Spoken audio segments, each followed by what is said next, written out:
thank you to the person that emailed me 2 months ago. That's Lynn, saying, can I come at any point before June the 30th to come? Of course I will. I was here 2015, wasn't I? And I met the most wonderful people on earth. That's you guys, or most of you who were here. And I know Denise from the previous correspondence meeting her, and I know how passionate you are when it comes to making dementia care super sexy. And I'll tell you why. You know, my life mission is simple, to be kind and happy. I'll tell you why. I shared the story with Lane, who kindly picked me up this morning from the Novotel. You won't believe it. I said to Lane, I arrived quite late last night. The plane was delayed for 1 hour. So I saw not much of Devonport. I woke up and had breakfast. This is such a beautiful place. And I said to Lane, I must share with you why I chose my life mission to be kind and happy. Many years ago, there was a work done. It's called TED Talks. TED.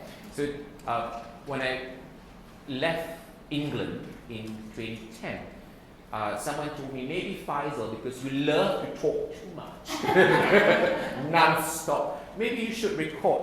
At that time, I was also working for South Australian Health as a specialist that looks after the young and glamorous.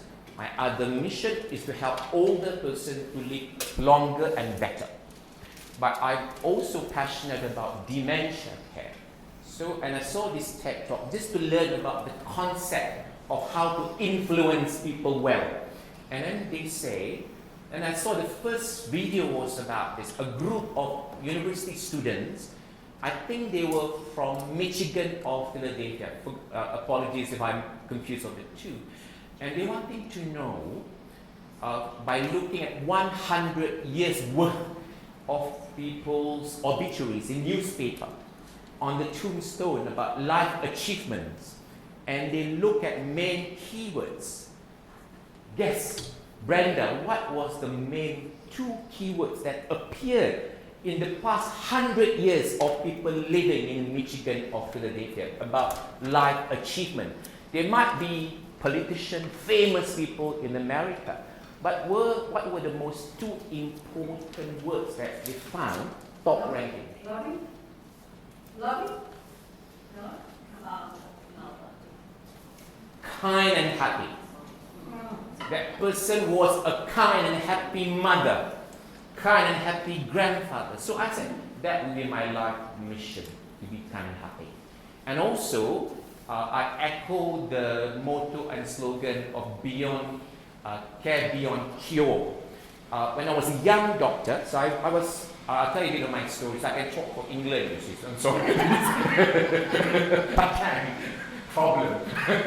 And I was born in Malaysia. Malaysia is about 7.5 hours flight from Hobart, I think. But I grew up in Dublin, in Ireland. I think the Dubliners are just like people that live in Ulverston. Happy, kind and support each other. And then I did my first degree in Dublin, and I felt I really wanted to learn more about myself.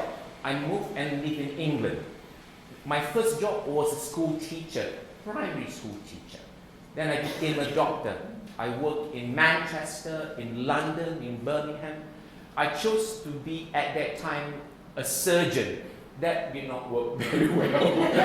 Can you see me standing for an hour cutting people's throat and esophagus? No way.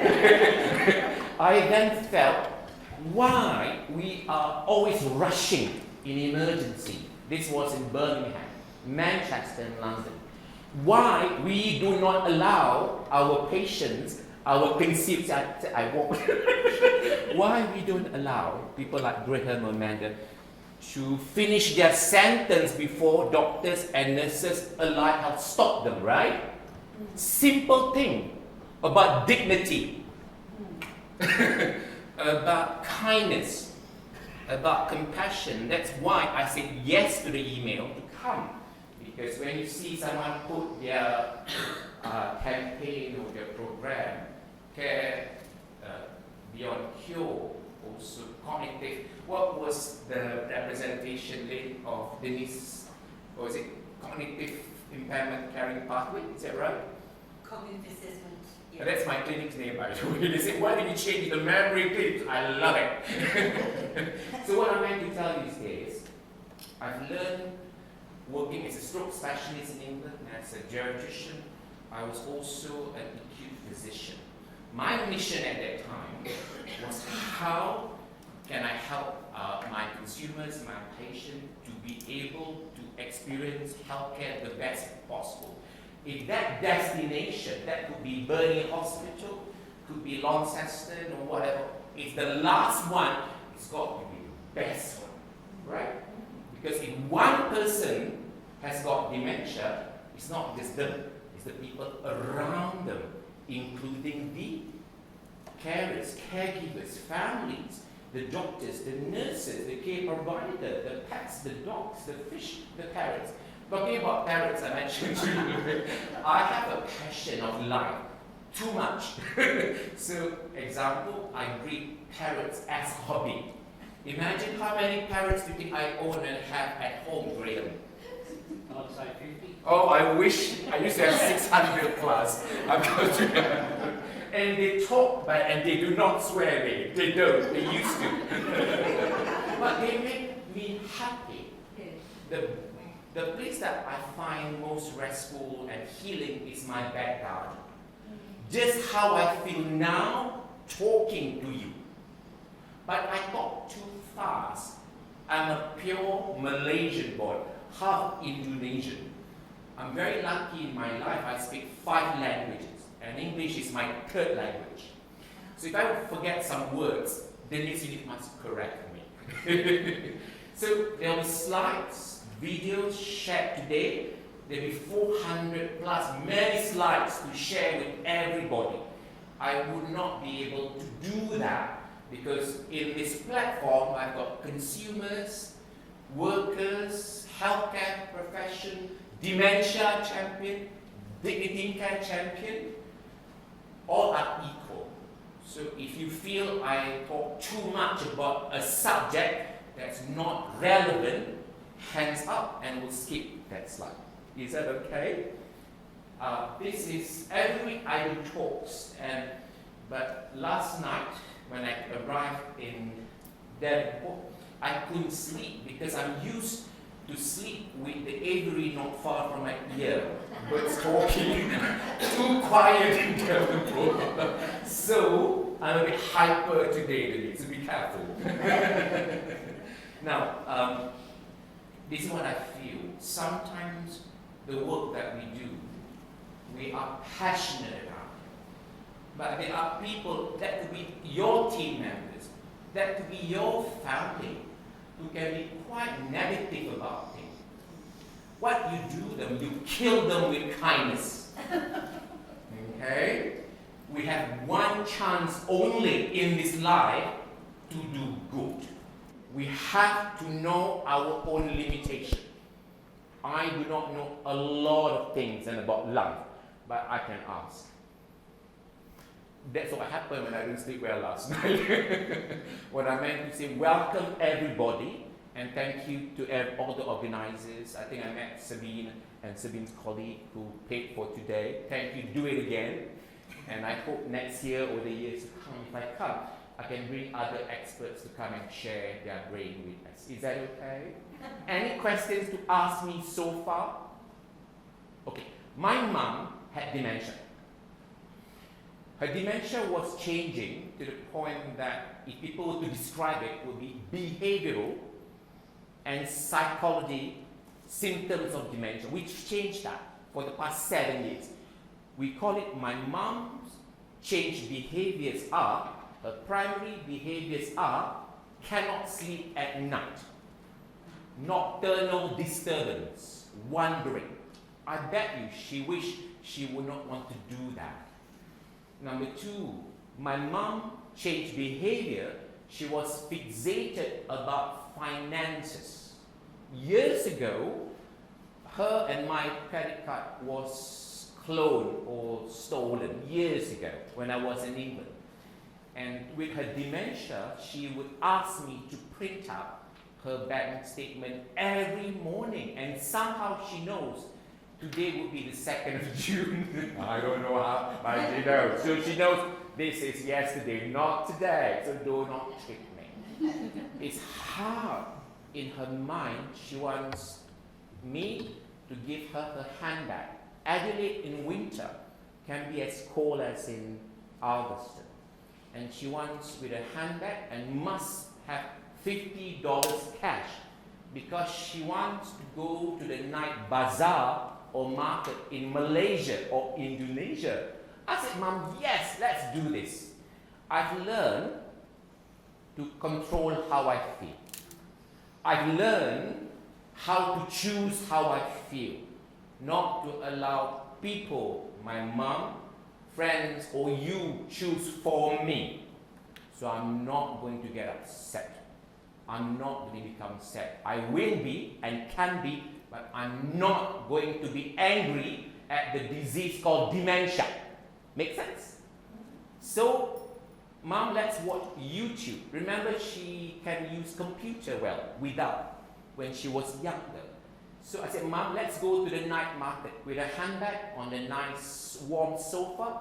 We'll watch TV this size, night market in Indonesia, in Thailand. And in her mind, she's already there. But I end up sleeping for 2 hours every night for 6 months. And I will do it again. You know why, Amanda? Because I'm built of titanium, and so are you. Sometimes I feel like glass breaking into a million pieces. But that's okay. You know what? We'll become titanium, right? That's so important.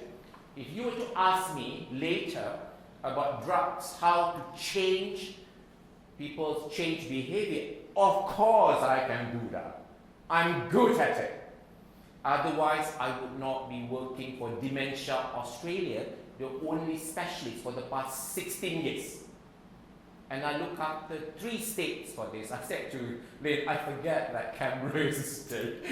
I work for this job with 17 most wonderful nurse practitioners in palliative care and gerontology. We call ourselves the Nightingale program, helping people living towards the later stages of life of dementia. My other job, I work in a busy hospital in Adelaide, and I look after a busy medical ward facility. We call ourselves the GEM unit. GEM unit because it's meant for Geriatric Evaluation Management Unit. Our unit is one of the top 3 in Australia because our length of stay is short, not because we make it short, because we do what we can to work with community, with aged care, with consumer, be guided by the family. Using the 10 principles of dignity in care. I'll be quizzing the niece afterwards, each of them. My favorite is number 7. Why is number 7, Denise? Limbic system. Number 7 is to allow our consumers to complain without the fear of retribution. Wow. If you haven't heard of dignity in care, that is the guideline for this country, caring for people with dementia. Now you know. If you look at most states in Australia, the statewide guideline to care for older person is the 10 principles of dignity in care. Number 1 is 0 tolerance to all forms of abuse. Imagine, we shake hands like this, right? In Asia, we shake hands like this, to the heart. Some cultures, we go to Middle East, like I speak Arabic, Al-Lughat al-Arabiya, you cannot shake hands with another gender, right? So you shake hands like this, heart to heart. Correct? Right? So in Australia we do this. Dementia care we change. We're sharing our receptors. Like that. Like that. And we need to make sure we have 1 meter, or at least. I want you to see my smile, my eyes. Are you okay? Right? Thank you. Good job. As we live with dementia, the vision changes. The example, some people would have told me, or will tell me, as they drive their car on a busy road in, say, Devonport or Launceston, the trees at the far end, the school kids at the pedestrian is close to their visual field. So they feel worried, anxious. You know the limbic system, Suzanne? And they lose confidence. And that's why we need to know not just about caring, but the sensory, physical, taste change that comes with dementia. I'll talk more about it. So what she taught us, for those who work in aged care, I remembered this. I said, I've got some of my clients, my patients, who would not want to have a shower because maybe the temperature in the hospital, in the facility, is not appropriate. Maybe the person that delivers the care is not familiar. That's the most likely. So she said, try, it might not work all the time, try having a towel and put on the person while he or she is sitting, and you use the shower, and the shower droplets will go onto the towel first. This is why we need to understand pain in dementia. Who here is a pain specialist nurse? I'm not. I'm not a pain doctor, but I pretend to be a good one. There are 3 types of pain, you know. Pain that is, I touch here, I can feel the receptors pressing the table. It's not painful. If you give me a needle, it will be quite painful. Nociceptor. Then you have pain called nerve pain, neuropathic pain. Again, that can be quite horrible, right? Nerve pain, neuropathic pain can be severe due to many things like diabetes, whatever condition of affliction. But also there's a pain that there's no physical damage on the scan called nociplastic, where the brain starts to change. Multiple sclerosis, dementia, phantom limb, chronic fatigue syndrome. They have pain, and the pain is severe. We need to know how to support them. So with dementia, as the water droplets goes to the skin, it's painful. Imagine someone comes to you and slap, slap, slap. Would you be happy? No. I realized that with my late mother. I said, how come? I'm the only child, by the way. I said, Mom, are you okay for me to care for you? She was. So I used what we call a warm sponge only to change how we support her. It took a while to get there, and I realized that for my late mom, shower is a no-no because it was very painful. Imagine if we would talk to young people about showering. Shower? What's the problem? Why do they say that? Who's got a teenager? Who's got a teenage boy or girl who's below 18 in this room? Who's got a teenager? You do. I'll come to you. How old is your boy or girl? She's 17. 17. Okay. Now, can you tell me, the picture that you got is a picture of the frontal lobe. That's orange. I call it Donald Trump's brain. Orange one. Oh, you haven't got it, have you? Oh my gosh, what have you? I'm so sorry. You might want to take a photo and then you can, yeah. So the frontal brain is the part of the brain that made me aware of you. Made me aware of your smiles or not many smiles. Made me, I'm just saying in general. Made me aware, are you able to know what space you're at or in, which is the blue part, the parietal part, where the person living with Alzheimer's disease would feel that the trees and the kids and the pedestrians are closer and their shoulders are keep on bumping into the door frame, for instance. When they're walking, it's as if they're walking on a boat on a choppy water. The temporal lobe is the green part. It's the words I've said to Lane, to Denise, are the words that you understand and understood and comprehend, and the response will be appropriate, right? So, Lane, what's 49 plus 49? I don't know. ask Denise. Not yet. So imagine if I were to be using this to talk about afterwards. If someone has got a dementia syndrome called Alzheimer's disease, the green and the blue, the right and left will be affected first. As we become older, remember your daughter is 17, right? Can I ask you, does she obey whatever you tell her to do? Sometimes, so that's good. So she must be a very good daughter, I'm certain she is. But our brain, the last to mature is the frontal lobe.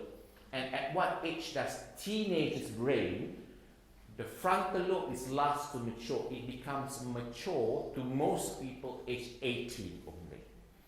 That's why young people do things, take risks beyond risk. They know much more than their mom and dad and their grandparents. Because that's how their brain is. It's not mature yet.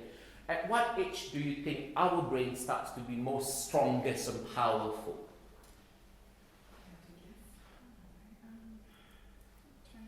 40. Yeah. After that, things become wrong. We start to become older.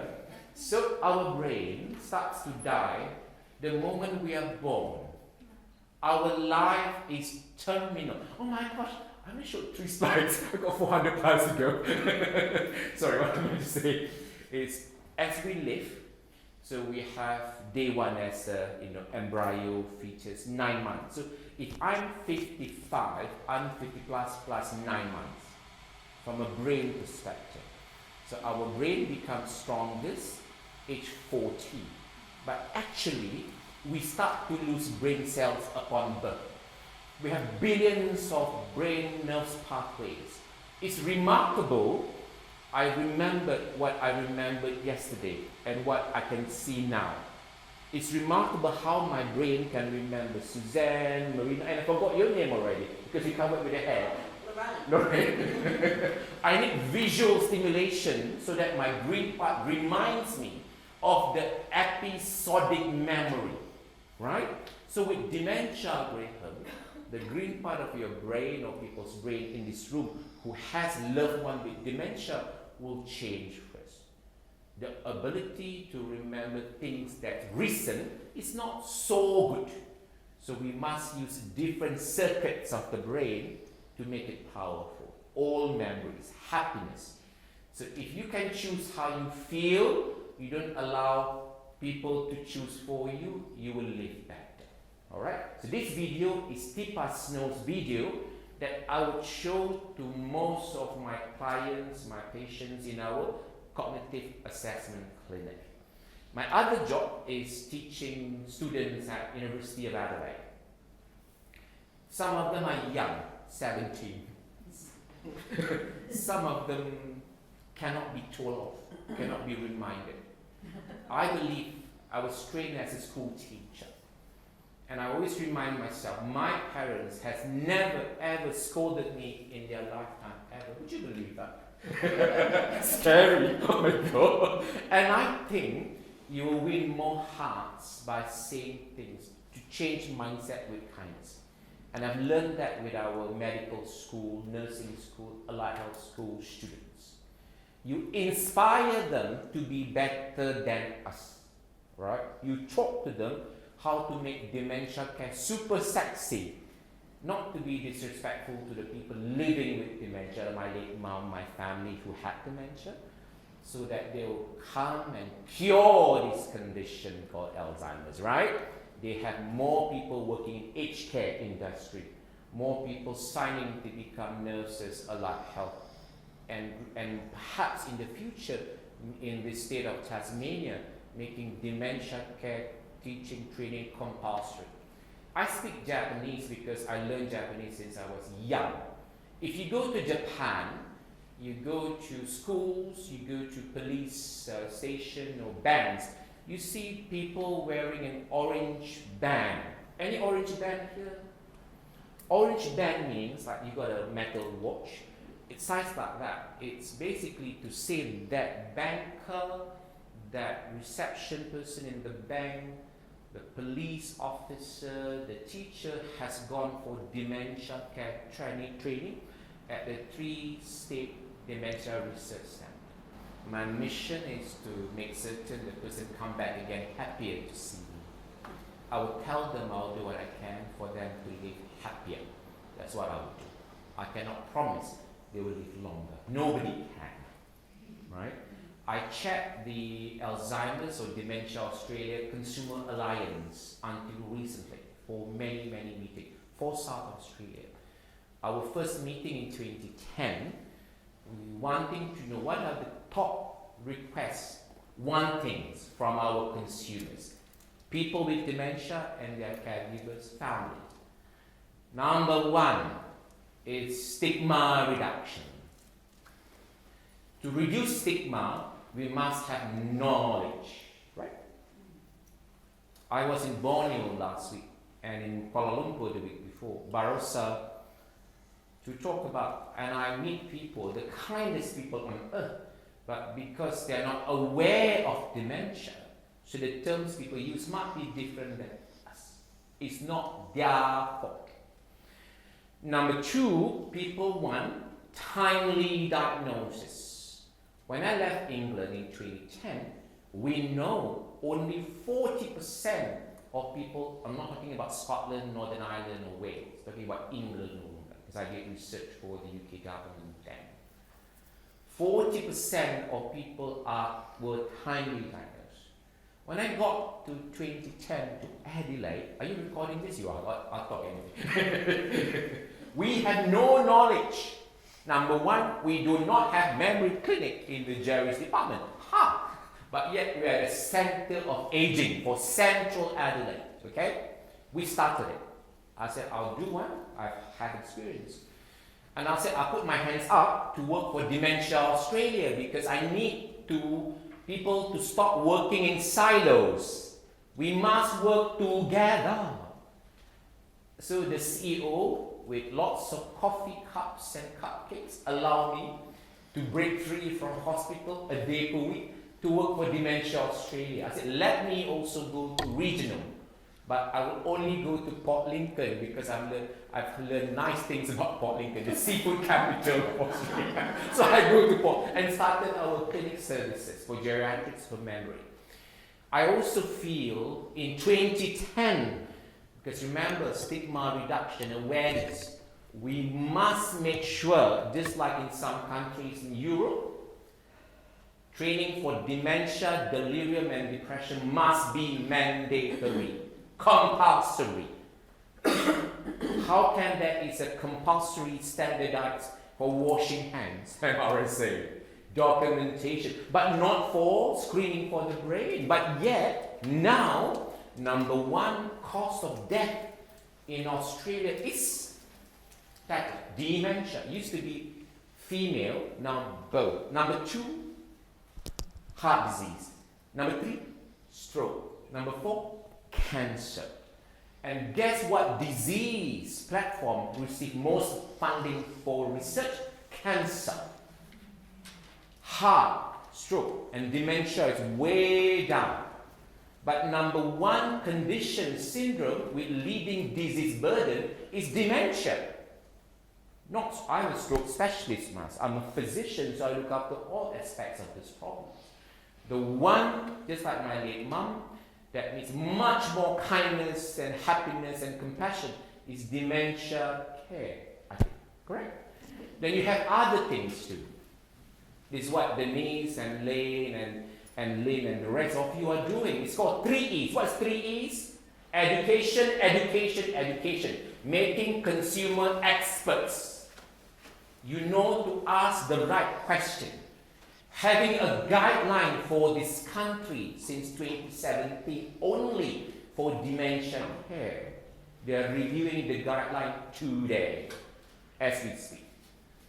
Having an understanding that we must check and screen everybody that comes to our acute care within 24 hours of admission. To screen means to check and understand the language, the diversity of Australia. If I do not speak 200 plus languages, you do, don't you? I'm in Western Adelaide. The main language after English is Italiano, Greek, Vietnamese, Polish. Do you speak Polish, Russian, and Vietnamese? I don't. So those service must be catered to those required. So if we can have education, followed by navigation to help the caregivers to navigate, trying to write, to receive, to be supporting them to live longest possible at home until things are not possible anymore. And right towards the end is end of life care with dignity and compassion. So with Dementia Australia, I said to Lynn and Lynn in the car today and yesterday. So working for Dementia Australia now for the past 7 years, we have a program. We haven't got here yet in Tasmania. We will one day. Maybe Denise can become the lead nurse for this. It's called Nightingale program, where we focus on the end spectrum of the syndrome, supporting people living with end of life, 12 months or less, with dementia.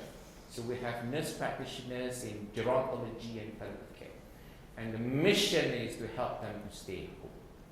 The mission is to work with the palliative care, with the GP, to make certain that the medications are appropriate at that stage of life.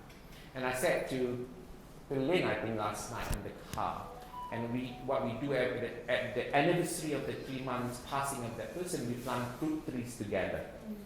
What I meant to tell you these days, there's a lot we can do. There's not enough time, but we have to do it. So remember I tested your episodic memory? 5 items? Church, faith, bread, daisy, Melbourne. Wonderful. Your turn. 4. Cooking oil, eggs, tea, soap. Yes. Apple Very good.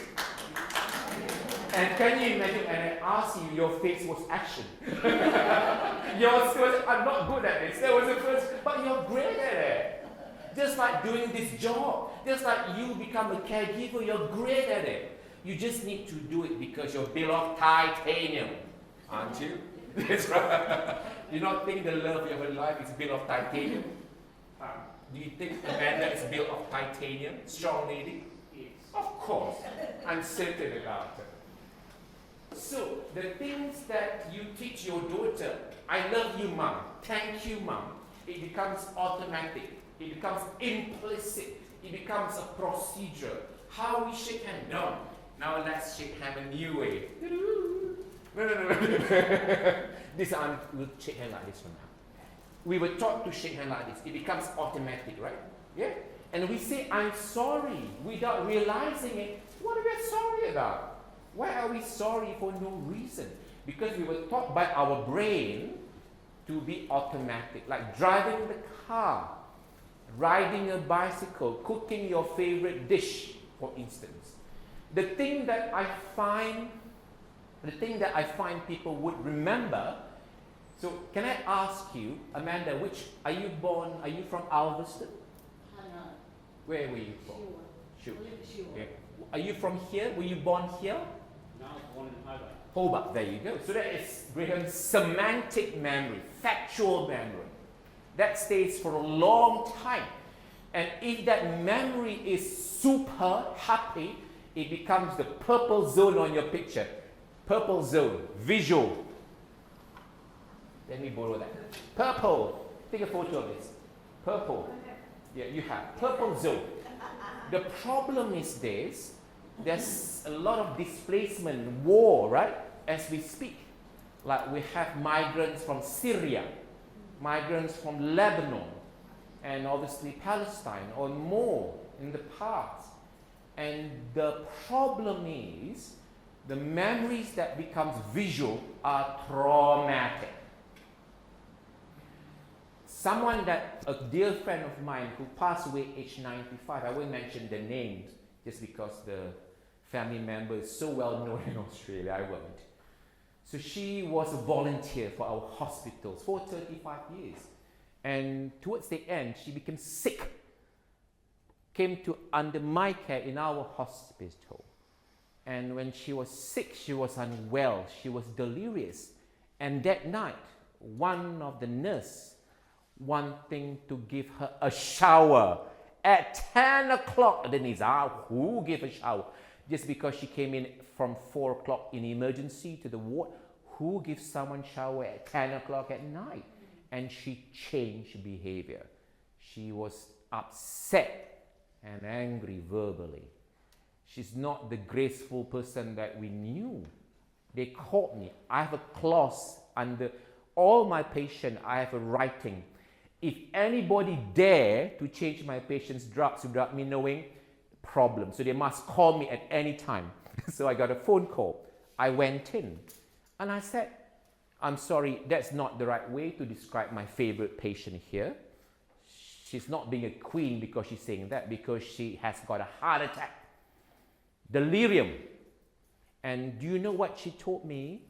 Faizal, when that nurse said the word shower to me, my brain changed to where I left my hometown in Eastern Europe, where I saw last my 2 boys and my husband. They went to the gas chamber, never seen again. Those stories were never shared to her current family in her lifetime. Some people, when they were young, we said, we would say, do you ever tell off your daughter not to swear? Please don't swear. Because you tell them, don't. But I can tell, we would say, I said to my mom and dad, Denise, the formula of they never scold me. When I was 8, I decided that I told my mom and dad, if you tell me what to do, I'll do the reverse. So they never tell me, they never told me to study, ever. They just said, do whatever, son, to make you happy. You can do whatever you like to do, it doesn't matter. But you must be a good person. So imagine if that person were told as a young one to be polite, never to use angry or swear word. With dementia, those comes up. Okay? So we have to work with that. We have to understand it's not their fault. We have to know their limbic system, the red one, is not well controlled. So there are ways, drugs and non-drugs, to support them better. All right? So the next day, it was such a big surprise to everybody. Stories untold for 60 years came out, Imagine, I see that every week. Every week. So we'll go and talk to them with a smile. I said, now, please tell what I would say. I'll teach everyone today. On a crap day, you say to your loved one who with dementia this, I'm sorry. Tell me about it. And you stop talking. I'm sorry. Smile. Tell me about it. Yeah. That's it. And let them talk. But not for an hour non-stop though, because you might want to go slow. What I meant to you, there's techniques to be able to break away from that. Everybody's different. You must be better than I when it comes to these things. Everyone in the team brings different strength. Okay, so we are quite clear with a few things. Syndrome of dementia. Change just in the brain. Life is terminal, and so is dementia. Those are the terms that we've used our episodic memory, right? We've learned those terms now. Okay. Am I talking too fast, too slow, too quiet? Are we okay? Graham? Huh? Okay. Great. Am I okay? If not okay, you do this, all right? Okay. All right. Okay. Now, you have this in front of you, most of the table. You can take photos now from the screen. Imagine Donald Trump. I do not like Donald Trump. I know some of you do here, but I don't. Because I feel there must be something in his brain that affecting his prefrontal lobe. He's not aware of logic. How can you do an increase in tax? Who supports Donald Trump? I need to talk to you secretly afterwards. The trade deficit. In Sri Lanka, they export tea. Does America make tea? No. They need to export much more gems and tea to America because that's what people love, Sri Lankan tea, right? So their deficit is uneven because they do not need much People of Ceylon are beautiful people. They do not need big cars or big computer. They are happy with their natural resources. So it doesn't mean that they export 46%. Donald Trump wants to tax them because they're not buying the same amount. It does. So I don't think Donald Trump has got a logical and reasoning thinking, hence quite impulsive. And that's why the people in the States haven't got many things on the shelf when things from China and from Vietnam, because I think he needs to make better choices. His team needs to make better choices. So let's stop talking about Donald Trump. What I meant to say, people with dementia, Alzheimer's disease, year 3. The problem is this: Alzheimer's disease is a slow, insidious brain syndrome. How long, lady doing this in purple and blue, how long do you think Alzheimer's disease change? When I say change, somehow in the brain, we have a production of naughty proteins, bad proteins. And that protein, it somehow is linked to an amino acid number 42, and the cascade of the abnormal protein, so I'm talking French now, like enzymes, secretase and stuff, cause the production of plaques. So the plaques and tangles and tau kill brain cells. How long do you reckon, so I can see your name from here, Bang Abe, how long do you reckon Alzheimer's disease starts to affect the green part, the blue part of the brain, and lost 40% of the left and the right brain power to have a diagnosis called dementia of Alzheimer's type syndrome, fast scale 4? How many years? I think it was quite a while. Have a guess. To get from the symptoms. From just like pre-symptoms with no signs or symptoms changes until that year happened. How many years to get to that point? I think it's at least 12, isn't it? 15 minimum. 15. The problem is this: all of us are allowed to age gracefully, right? This is the thing. Do you want to know if I can offer you a lumbar puncture blood test, Jess, to predict whether you have Alzheimer's in 15 years' time? I can do it. I can. I know I can. I'm good at doing lumbar puncture. I did it every Friday in England. Easy. Tell me when you're ready. Nobody wants to know. Because half of those aged 85 years old, me included in the future, will have changes that will be a dementia due to Alzheimer's disease.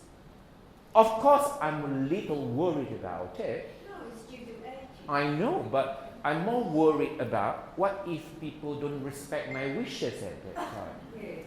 What if people don't allow me to keep my 300 plus birds and parrots? Then that is going to be a drama, a big fight. What I'm trying to tell you is it's a long disease change. It's called humanity. We should know already by now about stigma reduction. We should know about education. We should influence people with the power and understanding, education, politics, schools, to help us to understand this better. Correct? Yes. And we should make certain the younger people become better than us. That's how we should do it. Now, are we happy with taking photos of this? Now, the last to go or last to change in some people is the visual memory. Now, there are other types of dementia. How many types, Barbie, of dementia do you know exist in this world? I know TIPA says 80 plus. I think we added many more since. How many? Have a guess. I think it's 129 now. The most recent is people who has had COVID, who became quite sick, Graham, with COVID. They were sick in hospital and they left hospital. The brain become foggy. And I know somebody very well who's 36 who hasn't recovered yet from that fogginess after 3 years. And that I call dementia due to COVID. That's what it is, right? So imagine if we know more, maybe there are things in the future that we can do to talk. So life is like a seed. What remains are the memories of good people that touch our life. Sometimes we tend to think and remember and be angry, and we use our purple brain to remember people that make us angry. So please delete those people from your life now. Life is too short. Talk about things that worries you, things that inspires you, and imagine that in the future, for the younger ones in this room, please travel and share your knowledge with other people for free. Don't charge them. Very important. Okay. Now, if I were to be showing you more slides, I just need someone to remind me of time. So these are 5 years ago. These are some of the birdies at home. I won't show you all of it, but I couldn't sleep last night. I said to Lane, Dennis, I couldn't sleep because I'm accustomed to be hearing my birdies, the aviary behind us, chirping at night. I didn't hear them. I said, oh my God, something strange. The world is not right. So every day, I hear this noise at night. These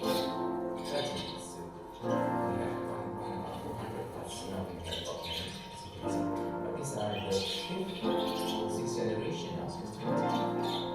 So got being inside the young ones.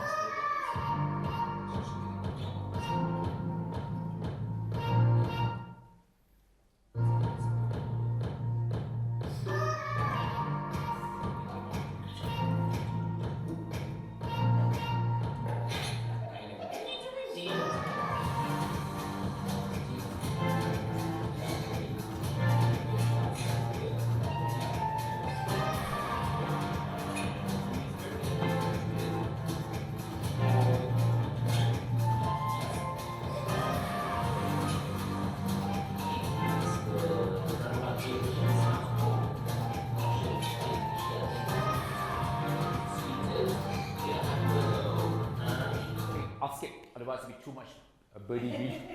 There's a lot more. Now, what was the color, Brenda, of the animated budgie that you saw? That was a memory test. What I meant to say, as you hear me, I'll teach you how to talk public speaking. What you will remember today, Brenda, is not the slide, maybe the budgies, but 70% of today would be how my voice is, the tone, how much I move my hand and my legs, and the color that I wore. So to make dementia sexy, please start wearing yellow, blue, red or green only when you care or touch or support people living with dementia or people with disability and young children. Primary colors and green are the colors that we see in our brain. As we were born, we know mom's heartbeat. We know people that come and visit, greet us for 9 months from outside, the voices. Then it becomes grey and sort of grey. Then it becomes black and white, and then it becomes primary colors, then many colors. As we become older, as we people living with dementia, the color revert back to those colors. I'm not going to wear a jacket and coat today, my black boring ones. I'll wear this one so that you can see me. Whatever I put here is going to be only 15% kept in your episodic memory, if I'm lucky. I want you to remember words: dementia syndrome, awareness, stigma reduction, education. And this is the young lady, my late mom, who never ever told me off. She always embarrassed me, Denise, whenever I meet friends and family. Oh, I love my son too much. Oh my God, Barkley. And my mom's favorite family member is her younger sister, who is Auntie Yusuf. I live in England for 31 years. She loves tea from Harrods and Selfridges. Do you think we can get that one in Adelaide? No chance. But what I want to tell you is this. as she lived her life, I realized that it's important that I need to be like a titanium every day. I need to be less of a glass breaking into a million pieces, because life is too short. A week before she passed, she had her 79th birthday. Every day, for many, many years, not just my late mum, my late father, my parents, I have videos of them every day. Just to say things, silly things, right? And every day we start, Mom, today 2,000% happiness, not 100. Amanda, today, Graham, 2,000% happiness. Yes? That is the only way possible. One thing that I will tell you the story about this, there are certain things that I'm not good at. I know I lead 2 state services. I work with many gifted staff, like health. I struggle with continence management. My mom at some time needs to be changed at nine times, the 90.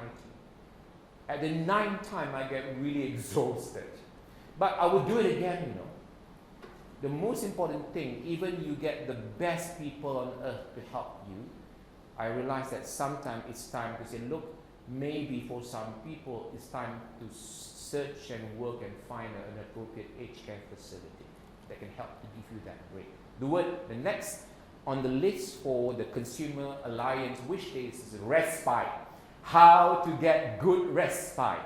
How to choose for a facility that is it okay? Oh really? I haven't started yet. Sorry. 5 minutes and then cut. Okay, thank you, sorry. I wanted to, these are the stories. These are some of the birds, some can talk. So family are important. So I was in Malaysia 2 weeks ago for my cousin's engagement. They have so many processes, engagement, pre-engagement, post-engagement, wedding, so many things.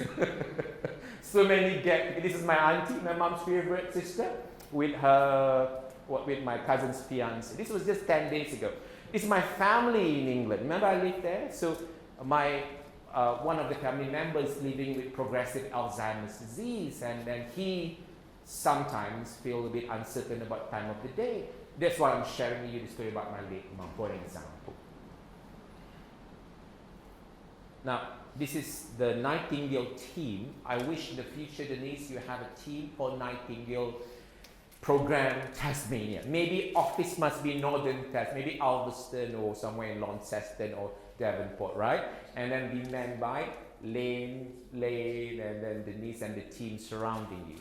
So the team members are here, but these are, obviously we haven't got 17 people or many people there. Even the kids are part of the team members. This is my home. Remember I said my home is like in Bali, like Indonesia. This is the back bit of my home. What I wanted to share with you is this. Sometimes we plan. There are 25. If the 26 words letters are there, please use up to Z or Z. Okay? So I was trained here at the Queen Elizabeth Hospital. Amanda, if you were to look at the top bit of the roof, what does it remind you of, this building? See the roof? We have a nickname, Toilet Seats Building. Can you see that? We had a campaign called Delirious About, even before we found Dignity in Care as a campaign slogan many years ago. I'm a 29-year-old specialist consultant. My mission in West Midlands, that means Birmingham up to the border of Nottingham, Bristol, was to make dementia care super sexy. So I call it Delirious About Dementia. And we wanted to educate, make training compulsory. Before we break for tea, one thing for certain is this. You see flowers every day at Burnley Hospital? I hope. No, they know. Okay. Launceston, then from Launceston, aged care. See flowers every day? Yeah. In hospitals in England, they were not allowed. Because it's, you know, like Graham, this thing that people sneeze with flowers and they could trigger asthma or whatever, bronchitis. So it was banned. Families are allowed to bring flowers, but it's kept in a room at the end called day, but it was just clump, like pile. Doesn't make sense. And it becomes wasted. And pets are not allowed. I realize this. We need to use the power of engagement. We need to be persistent and resilient. So the work done by the Imperial College University in London about flowers in hospital. Barbie, would you believe it? The only finding from that research was flowers in hospital. The only bad thing was inconvenient to the staff having to cut and wash. Flowers came back, right? So research is important. It's part of clinical governance. Number 2, I came back from Sydney. I wanted to learn about how people care for dementia in Australia while still working in England. So I asked for 2 years out, came to Sydney, worked there, lived there, and learned. I think there are many good things I've learned from my colleagues in Sydney. I came back, and my first week home, I've had a lady who knew she did not have dementia. She was very sick from liver failing. She said, I want to say goodbye to my best friend. And my best friend's name is Dennis, right? I do not know. Dennis looks like one of those. I said, yeah, right, okay, let me call. And then everyone knew, Faizal, it's not, it's this. I said, what do you mean? Let's bring. Somehow it got news to the infectious disease, to the CEO. I got an email. You are not allowed to bring any pets in hospital. Do you not know that? I said, I don't. But because of that, I said, what if I were to push her on her hospital bed down to the level 7 to the ground floor? But how can I disconnect her from all the tubes? I couldn't. So she died without saying goodbye to Dennis. I vowed then I would change the system. I vowed then that it might be one of me, but there's Amanda behind, there's Graham, there's millions of you behind, right? To make sure dementia care is sexy, right? Yes. Right, yes. So, now 2 seconds before we go for break. So we did this, then we said, oh, Michael Parkinson had got a campaign about how we improve care in our hospitals in the UK. Maybe we should start changing the term delirious about dementia to dignity in care. And maybe we should allow our nurse champion, physio champion, social work champion, student champion to change. We work in a building called Toilet Seats Building, but Amanda, you open the window, it's behind Cadbury World factory. You smell chocolate and milk. How can it be not good? It's got to be good. So this is dignity in care in so I left 2010, even before I left, when I left 2010, here it continues. We talk about not just about dementia, about discharge planning, about diversity, spirituality, all those open, anyone can come. We just invite people to talk and then support and share knowledge. We train volunteers to become expert volunteers, working and trained by our physiotherapists, allied health, expert specialists, so that that volunteer can speak and engage with our consumers in hospitals as opposed to them being left on their own in the single room. Okay? When I said the single room, Mike Wren was the premier in South Australia when I first moved. He visited our hospital there when I was working there and fell in love with the concept of single room hospital. But my patient in England did not like that. They felt lonely and isolated. So we end up putting patients on the chair so they can say hi to one another across. But what I meant to say is infection control, focusing on MRSA, reinfection, all those things, right? But what it is what people want is this, humanity, igniting humanity. So I said, I love birds and parrots, so now my parrots will come to do a walk around with me in the afternoon. Some people would have their own pets and dogs. Come. We have our matrons would do flower arrangement with Sister Margaret. Social worker would sing along in our stroke unit. And we even have rabbits. The only cut-off lane when one of the nurse in blonde, she's got an albino anaconda snake. The CEO said, Faizal, that's too much. You cannot do that. it became the National Health Service, NHS modernization way. It became the new way of care, which I shared with people in Adelaide when I moved here. Okay, stop talking, Faizal, and smile. Have a tea break. Thank you.